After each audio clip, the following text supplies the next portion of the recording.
Eiichiro Oda Sensei merilis informasi yang sangat luar biasa mengejutkan pada One Piece chapter 1113, di mana siaran Vegapunk telah dimulai dan di akhir chapter mengungkapkan dunia One Piece akan tenggelam dan petunjuknya sebenarnya sudah tersebar selama ini.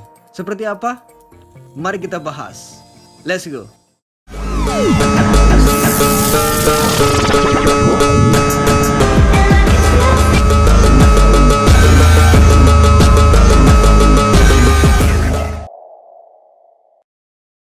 Halo, apa kabar nakama? Apa kabar kalian pada minggu ini? Semoga kalian dalam keadaan baik-baik saja. Seperti biasa, sebelum masuk ke pembahasan, alangkah baiknya di-like dan komen dulu pada video kali ini.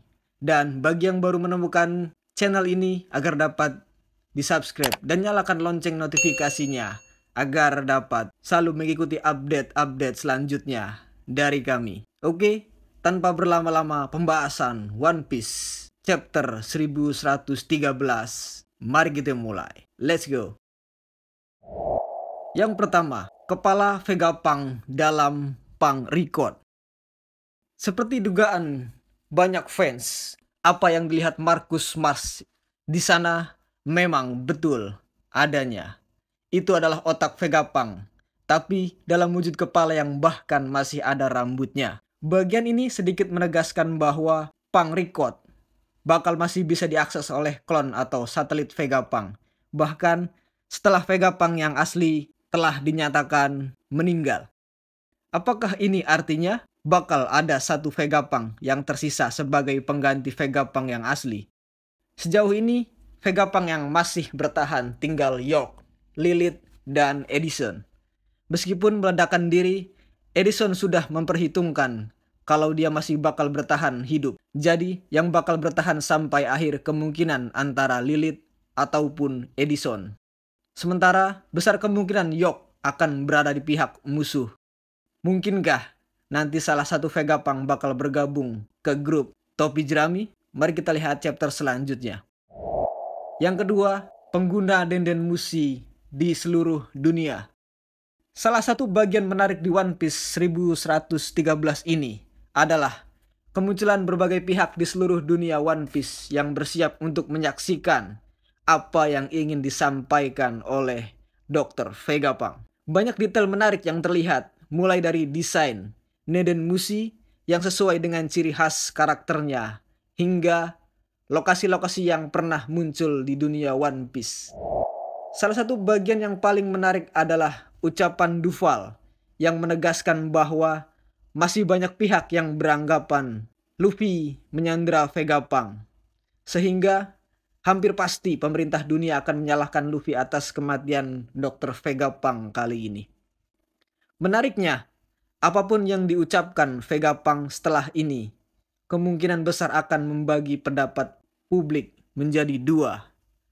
Percaya atau tidak percaya. Dan apapun yang terjadi berikutnya akan timbul ketidakpercayaan pada pemerintah dunia saat ini. Yang ketiga, di mana Denden Mushi yang asli? Bagian ini juga mengungkapkan bahwa Denden Mushi yang ada di hadapan Marcus Mars adalah umpan atau palsu.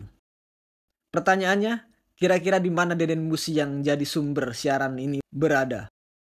Kalau melihat di awal arc Egghead ini, Saka menghubungi Monkey D. Dragon.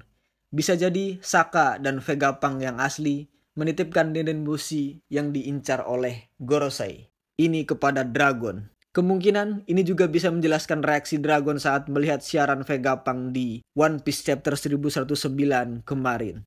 Di chapter itu, Dragon tampak mengingat pembicaraan dengan Saka. Berhubung Denden Mushi jenis ini bisa menyampaikan siaran ke seluruh dunia, tak aneh juga jika kematian Vegapunk bisa memicu sinyal perintah untuk menyalakan Denden Mushi ini dari jauh.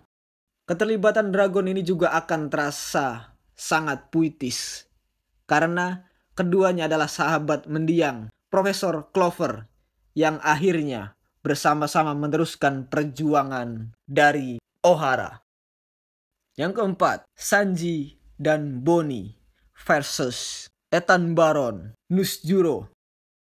Tak lama setelahnya kita diperlihatkan adegan Sanji menendang Nusjuro. Berhubung Nusjuro terlihat memiliki kecepatan yang luar biasa, apakah ini artinya kecepatan Sanji mampu menandingi Nusjuro? Atau bagaimana Saturn membiarkan Bonnie menyerangnya beberapa waktu lalu? Apakah Nusjuro juga sengaja tidak menghindar karena Nusjuro juga memiliki kemampuan untuk pulih kembali? Tak lama kemudian, Bonnie juga tampak bersiap menyerang Nusjuro dengan berubah menjadi raksasa. Dan apakah wujud raksasa ini digunakan oleh Bonnie karena terinspirasi dari wujud raksasa dari Luffy, yaitu Nika? Yang kelima, Vegapunk memahami keberadaan Imu. Pada versi aslinya, Vegapunk menggunakan dua macam kata ganti saat menyebutkan pihak yang membunuhnya. Pertama, Vegapunk mengatakan bahwa ia tak mau menganggap mereka yang mengadili Vegapunk adalah pihak yang jahat. Kedua, Vegapunk menambahkan kalau dirinya tak berani menentukan baik atau jahat pada yang bersangkutan karena Vegapunk masih belum benar-benar memahami dia. Dengan kata lain, besar kemungkinan bahwa mereka yang dimaksud Vegapunk di sini adalah Gorosei atau pemerintah dunia, sedangkan yang disebut dengan kata ganti dia ini bisa jadi adalah Imu atau Imsama. Bagian ini mengindikasikan kalau Vegapunk masih samar-samar mengetahui dari sosok raja di atas Gorosei, tapi Vegapunk belum benar-benar memahami siapa yang menduduki posisi tersebut. Kira-kira sedalam apa pengetahuan Vegapunk soal sosok dari Imsama ini ya? Yang keenam, lindungi Robin. Seperti janji kru topi jerami pada Nico Robin, mereka akan melindungi Robin dengan sekuat tenaga dari siapapun yang berniat jahat padanya. Menariknya, dengan mengumpulkan trio topi jerami yang paling penakut di situ, Oda seolah ingin menegaskan bahwa janji ini berlaku pada semua yang berada di kru topi jerami. Bisa kalian lihat, baik Nami, Chopper maupun Usopp semuanya berusaha untuk menghadang Saturnus. Meskipun jelas, ketiga anggota topi jerami ini adalah yang paling pengecut, apalagi di hadapan musuh yang kuat. Mau sekuat apapun musuhnya dan sejauh apapun level mereka, dibanding lawan yang dihadapi, semua kru topi jerami akan berusaha sekuat tenaga untuk melindungi rekan mereka yang berada di dalam bahaya. Yang ketujuh, dunia One Piece akan tenggelam. Bagian terbesar di One Piece chapter 1113 ini adalah berita Vegapunk yang menyatakan bahwa dunia One Piece akan tenggelam. Tentunya di antara fans pasti tak cuma kami yang dalam sekejap langsung melihat berbagai titik yang tersebar di sepanjang cerita One Piece. Jadi terhubung dengan satu kalimat ini. Misalnya, posisi Mary Gose yang ada di atas Red Line tentu tidak akan membuat Tenryubito khawatir akan banjir bandang yang bakal menenggelamkan seluruh dunia. Di lain pihak, besar kemungkinan pemerintah dunia juga membangun jembatan Tequila Wolf, tempat Robin dilempar oleh Kuma 2 tahun yang lalu, sebagai persiapan untuk menghadapi tenggelamnya dunia One Piece.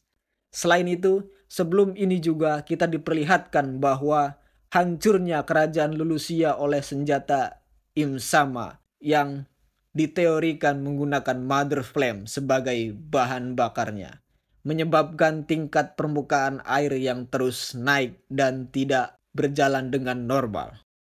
Kalau kalian ingat, Enies Lobby juga memiliki bentuk lubang yang serupa dengan sisa-sisa kerajaan Lulusia. Dan Water Seven yang berada di dekat Enies Lobby tampak selalu diserang Aqua Laguna setiap tahun. Apakah Enies Lobby adalah sisa kerajaan yang dulunya juga dihancurkan oleh pemerintah dunia yang menyebabkan arus air di sekitarnya menjadi kacau?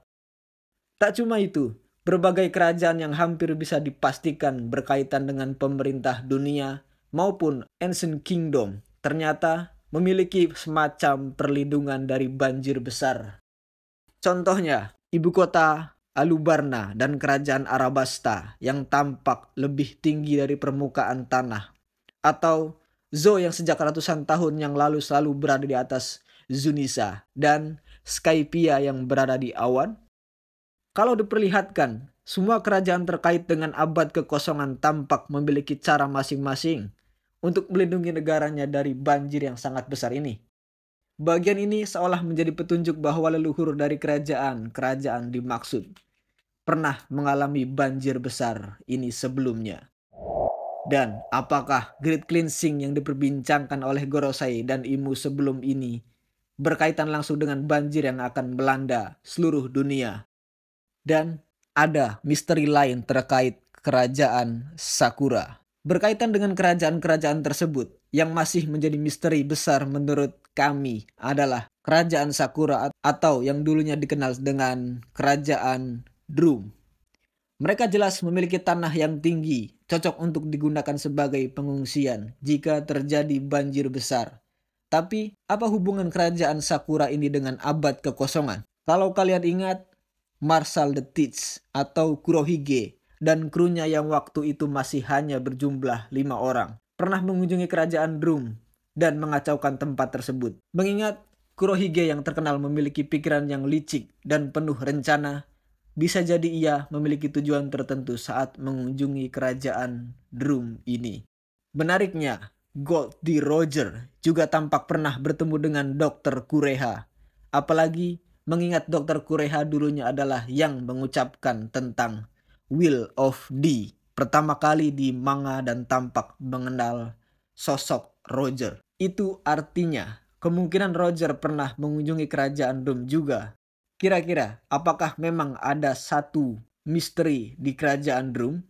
Apa ada hubungannya dengan istilah genderang kebebasan yang identik dengan Sun God nikah? Kalau menurut kalian bagaimana? Jika kalian ada tanggapan atau teori sendiri terkait pembahasan One Piece chapter 1113 ini, coba tuliskan di kolom komentar. Dan jangan lupa like-nya. Dan lanjut ke pembahasan Great Cleansing. Apa itu Great Cleansing?